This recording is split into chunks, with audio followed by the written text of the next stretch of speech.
और 26 जनवरी बनाकर हम दोस्त की शॉप में गए, बैठे वहाँ पर थोड़ी देर बातचीत करी, यार दोस्तों से मजाक मस्ती वगैरह चली है। तो उस दौरान देखा मैंने कि बाबूजी की दुकान पर कुछ आते हैं लड़के और वो थोड़ा सा बाबूजी के साथ बदतमीजी वगैरह करते हैं। और फिर मैं बाबूजी को देखता हूँ तो बाबूजी की तबीयत कुछ ज़्यादा ही मेरे को ख़राब पहले से ही लग रही थी और उनको देखकर और ज़्यादा तबीयत उनकी ख़राब लगने लगी। तो मैंने देखा यार, मैंने कहा इतने बुजुर्ग आदमी के साथ ये इतने मतलब कम उम्र के बंदे जो हैं उनके साथ इतने गंदे तरीके से बात कर रहे हैं, बदतमीजी कर रहे हैं, तो मेरे को बड़ा अजीब सा लगा। मेरे को मतलब इतना बुरा लगा यार। मैंने कहा इनकी इनकी उम्र के तो इनके नाती पोता हैं जो ये इनके साथ इतने गंदे तरीके से बातें कर रहे हैं। तो मेरे को उस टाइम पर बहुत ज़्यादा बुरा लगा। तब मैंने उनसे बात करनी चाहिए और मैंने उनको जवाब भी दिया कि मैंने कहा आप ऐसे बात कर रहे हो, उनकी उम्र देखो कितनी बड़ी है, 70 साल 75 साल की एज है उनकी, और आप ऐसे बदतमीजी से उनके साथ बातें कर रहे हो। क्योंकि इनके साथ वो बदतमीजी कर रहे थे और बदतमीजी इतनी ज्यादा कर रहे थे जो मुझसे बर्दाश्त नहीं हुई। तो उन्होंने मेरे से एक बार मेरा नाम भी पूछा। उन्होंने मेरे को बोला कि तुम्हारा नाम क्या है। तो मैंने कहा भाई तुझे मेरे नाम से क्या लेने देना। मैंने तो मेरे कहने का मतलब ये था कि भाई मैं इंसान हूँ, मुझे मेरे काम मेरे नाम से मेरे काम से तुझे क्या लेने देना, तू ये बता।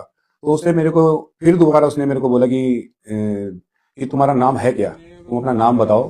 तो मेरे दिमाग में एक चीज आई, यार ये बंदे जो हैं मेरे को बंदे यहाँ के नहीं लग रहे हैं, ये बंदे मेरे को कहीं और के लग रहे हैं। क्योंकि मेरे को 30 31 साल मेरे को जिम करते करते हुए और 42 43 साल की करीबन मेरी एज है।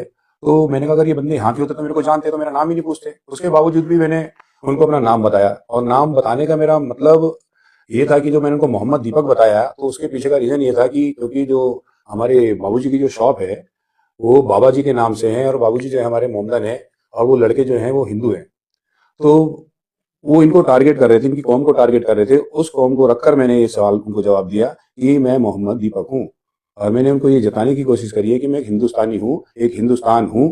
तो मैंने उनको ये बताया है कि हाँ, हिंदुस्तान में सबका रहने का अधिकार है, चाहे वो हिंदू हो, चाहे मुसलमान हो, चाहे सिख हो, चाहे ईसाई हो। नहीं, पहचान तो मेरी कुछ ऐसी नहीं थी।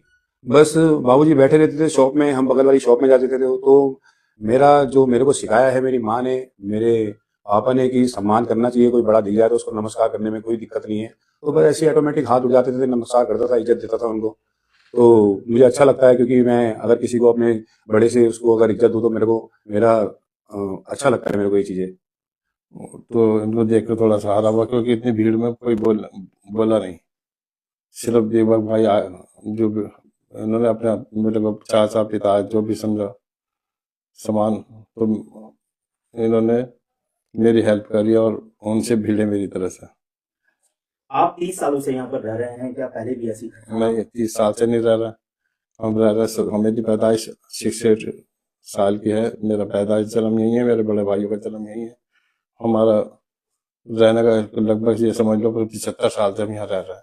मेरे भगवान ने मेरे को ये कभी नहीं सिखाया, मेरे बड़ों ने मेरे को कभी ये नहीं सिखाया, क्योंकि मेरा धर्म मेरे को कभी ये नहीं सिखाता कि तुम कभी भी अगर कुछ गलत हो रहा है उसके लिए आवाज ना उठाओ। आवाज, मेरा धर्म मेरे को कहता है कि आप आवाज उठाओ। मेरी माँ ने, मेरे पिताजी ने मेरे को हमेशा ये सिखाया है कि अगर गलत हो रहा है तो बेटा उसके लिए बोलो और उसके लिए आवाज उठाओ। और उस मजहब के मार्फत जो मुझे और लोगों को करना चाहिए था मेरे लिए, जो भीड़ वहां पे खड़ी थी किसी ने नहीं किया। जो सिर्फ मजहब को न देखते हुए जो मेरी हेल्प कर रही है, बेटे ने हमारे दीपक जी ने, वो मजहब असली मजहब वो है।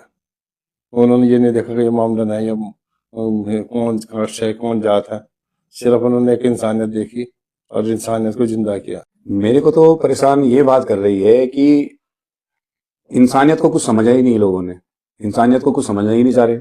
वो सिर्फ और सिर्फ धर्म को टारगेट करना है।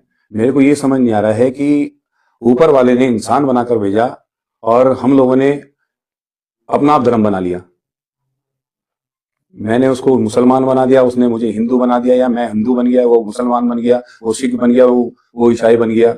मेरे को ये चीज समझ नहीं आ रही। तुम अपना धर्म को फॉलो करो, अच्छी बात है, अपने धर्म को मानो, वो बहुत अच्छी बात है, मगर सबसे पहले इंसानियत तो रखो। जब तक इंसानियत जिंदा नहीं रहेगी तो धर्म किस काम का। परेशानी ये घटना भी परेशान ये कर रही है कि एक अच्छा काम करने वाले को इतनी परेशानी उठानी पड़ रही है। तो लोग जो अच्छा काम करना चाहेंगे वो हिम्मत नहीं कर पाएंगे, लेकिन इस घटना को देखकर जो नहीं चाहते थे काम करना वो भी काम करना चाहेंगे। ऐसा है भैया कि देखो, कुछ लोग ना इसको फजूल की बातें समझते हैं। वो आने वाले बच्चों के फ्यूचर के बारे में नहीं सोचते। अदरवाइज अगर हम आज इसके लिए आवाज नहीं उठाएंगे तो कल हमारे बच्चों के साथ ये होगा, तो उनके लिए भी कौन आवाज उठाएगा। उनको ये चीजें सोचनी चाहिए। ये अदरवाइज आज हमारे साथ हो रहा है और दूसरे सामने वाले इंसान के साथ हो रहा है। अगर हम आवाज उठा देंगे तो क्या पता हमारे बच्चे भी हमसे कुछ सीखें और हमारे से बच्चे कुछ हमारा ज्ञान लें कि कल के दिन वो भी आवाज उठाएं और उनके साथ कुछ ऐसा हो तो उनके खिलाफ भी आवाज उठाई जाए। मेरे हिसाब से अगर देखा जाए मैं तो खड़ा हूंगा। औरों की सोच क्या कहती है वो मेरे को नहीं मालूम, क्योंकि जैसे आजकल के लोगों की मैंने देखा है ना कि सोच क्या कहती है। सोच ये कहती है कि ये मोमदन है तो मैं इसके चक्कर में क्यों। मोमदन तो बहुत दूर की बात है। भाई भाई के काम नहीं आ रहा आजकल, बेटा बेटे के काम नहीं आ रहा, बाप को बेटा नहीं समझ रहा है। तो ये बहुत सारी चीजें हैं। तो मैं इन चीजों के खिलाफ हूँ। मेरे को ये चीजें पसंद नहीं आती। मैं तो ये कहता हूँ कि चाहे कोई भी एक्स वाई जेड, चाहे दोस्त हो चाहे फैमिली मेंबर हो, आपको काम आना चाहिए उसके। जैसा मेरे को भगवान ने बनाया है वो तो मैं काम करूंगा। जो मैंने आज भी किया है वो कल भी करूंगा और परसों भी करूंगा। अगर मेरे सामने ये चीजें होंगी तो मैं दोबारा। गुरुद्वार में इतना अच्छा शहर है, चिंता तो नहीं है, लेकिन यह कि थोड़ा डर तो जिस दौर से गुजरे हैं थोड़ा सा डर तो स्वाभाविक है। मुझे मेरे बच्चों को। मेरे तो सपनों का भारत ये है कि यहाँ पर कोई भी जाति बड़े प्यार से रहे, मिल बांट कर रहे, खुशी से रहे, अच्छे से रहे, साथ घूमें, साथ फिरें, साथ खाएं, प्यार मोहब्बत से रहें, इंसानियत दिखाएं। सबका धर्म यही सिखाता है कि प्यार मोहब्बत से रहना चाहिए और अच्छे से रहना चाहिए। सपनों का भारत अच्छे अच्छे कार्य करने वालों के लिए एक सपना यही होता है कि मैं किसी के लिए अच्छा करूं। देश की यही पहचान है। जैसे मैं जिम लवर हूँ। जिम लवर ना बाहर से बड़ा लंबा चौड़ा होता है और अंदर से नारियल की तरफ सॉफ्ट होता है। उसको इन चीजों से ना, जैसे कि अभी ये बीच में जो 26 जनवरी को जो घटना हुई है, तो इन जैसे चक्करों में ना इतना ज्यादा गौर नहीं करता, मगर जब कभी कुछ गलत होता है तो उसके आगे आके खड़ा हो जाता है। क्यों? क्योंकि उसको सिर्फ अपनी वर्कआउट से मतलब रहता है। वो फालतू इन चीजों में ध्यान देता नहीं है।